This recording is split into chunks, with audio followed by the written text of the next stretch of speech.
Loyalty is always a term associated with positive trait for footballers or even many other fields of work. Loyalty is a trait that shows trust and comfort for many other personnel. When in sports works, where a franchise club player is able to stay in the one club was called the one club man, quite a highly praised for their personnel as well, but also be highly respected in their field. Even better, if they are able to bring glory to the club, their status raised to like a godlike figure for the club. However, in the modern times, under many circumstances, loyalty has shown not really able to give back the players really wanted to achieve a championship, higher wages, bigger platform, etc. Despite that, there were several footballers have choose to stay or even go to their respective clubs, even though there are other clubs that face unbearable situation or controversy that causes the detriment status. So in this video, we'll have a look at some of the players, even with their clubs facing a bad situation and pull factor by other clubs, they refuse to move due to their loyal or the love to the badge. In case you didn't know, what is up ladies and gentlemen, I'm Marvin, codename CM. Welcome to the United channel once again. If you in any shape or form stumbled in this channel and somehow some way like this kind of content, do please like, share and subscribe to this channel, as each of your precious subscription will be massive motivation for me to upload new content. And don't forget to ring your notification bell for every new upload. With that said, let's get straight into the video. First player, of course, will be Alessandro Del Piero. The old lady legendary player often be hailed not just one of the most decorated Juventus player, but also one of the best Italian striker of all time.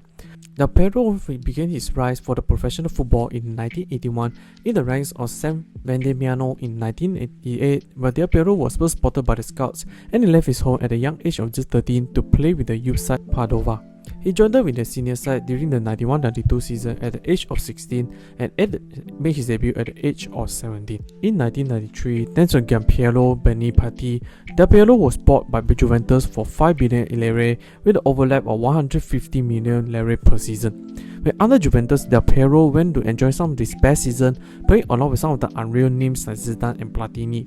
And in the 95-96 season, Del Piero was awarded Baggio number 10 squad number, which also previously belonged to Michel Platini following his departure to AC Milan, whereby the jersey and his name Del Piero eventually yielded to become the iconic poster for him and the fans.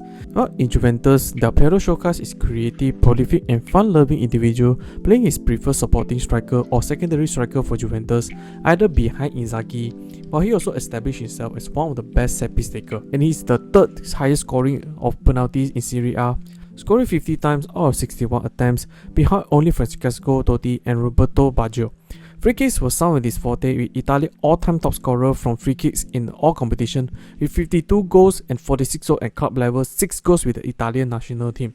He is also the third all-time highest goal scorer of free kicks in the Serie A with 22 goals, behind only Andrea Pirlo and Sinisa Mitrovic. Despite being successful with Juventus in the 2006, only a few months after winning both World Cup for his country and the Scudetto with the Juventus, Del Piero found his team was demoted to Serie B thanks to Italian football's Calciopoli scandal. As a result, plenty of influential players chose to move to the other European clubs, including Zlatan Ibrahimovic, Patrick Vieira and Fabio Cannavaro. In spite of that, their iconic number 10 Alessandro Del Piero, who commented, "A gentleman, or true gentleman, never leaves his lady." Del Piero took the Juventus back to Serie A, but the club failed to touch any silverware for 4 seasons, and the player stuck with Juventus even when he was benched when they was knocked out of Europa League, losing 4-1 to Fulham. Del Piero saw the old lady get back to his feet as he was waving goodbye to Italian football, with Antonio Conte's side winning the Serie A champion in the 11 and 12 season. And in his final game, a tearful Juventus stadium was begging to watch the club all-time record scorer play for one more season. Next one, Alan Shearer. The English marksman often be, or in many fans considered, the best English striker over some of the England top scorers like Harry Kane and Wayne Rooney. Shearer started his career with the Talent Factory club of Southampton, where he actually did not flourish much until the 91-92 season, where he scored 13 goals under 41 appearances for the Saints, led to the England call-up, where he scored on his debut as well. During the middle of 1992, Shearer was seen as a hot prospect by many teams, and the sale will be inevitable. But in July 1992, Shearer was sold to Blackburn Rovers on a fee of £33.6 million, with the David Speedy reluctant move to the Dell as a part of the deal. whereby calculated in a value makes Shearer the most expensive player in British football.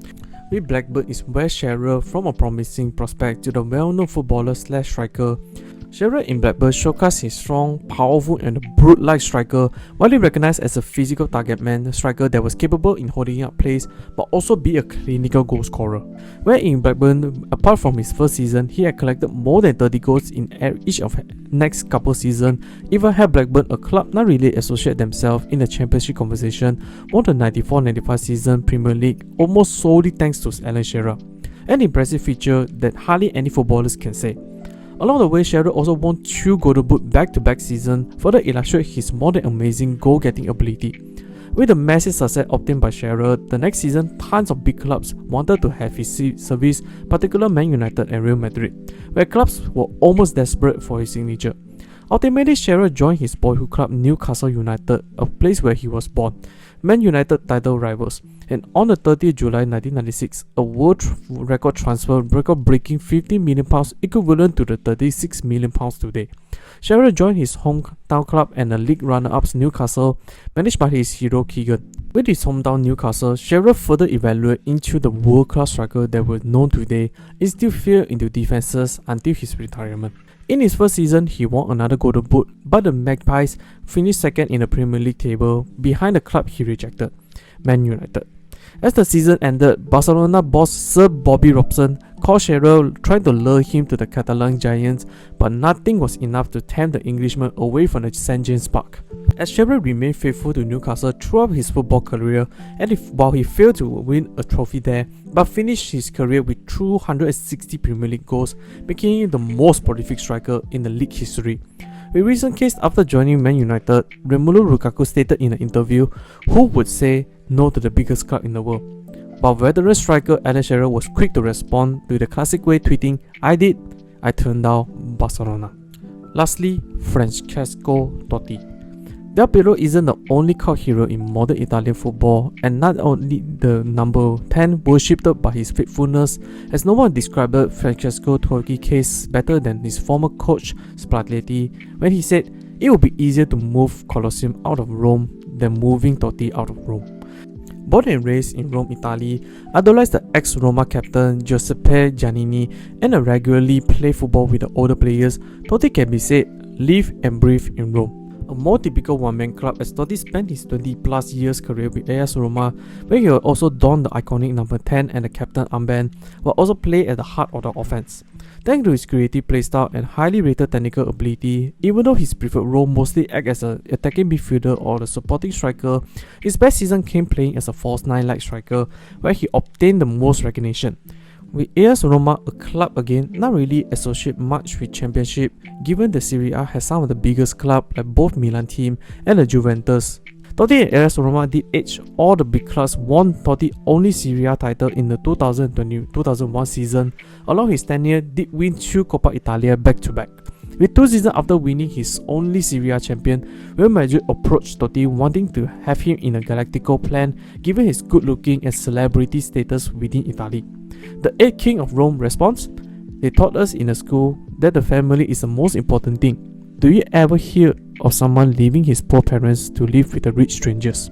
Illustrated his love for Rome and refusal to leave for the big club. In Roma, given their club not able to match other clubs in terms of financial and other status, resulted Totti never won a fraction of what he could achieve elsewhere. But he himself was Serie A's second highest all-time goal scorer, with countless Italian fans adore him as much as other global football stars.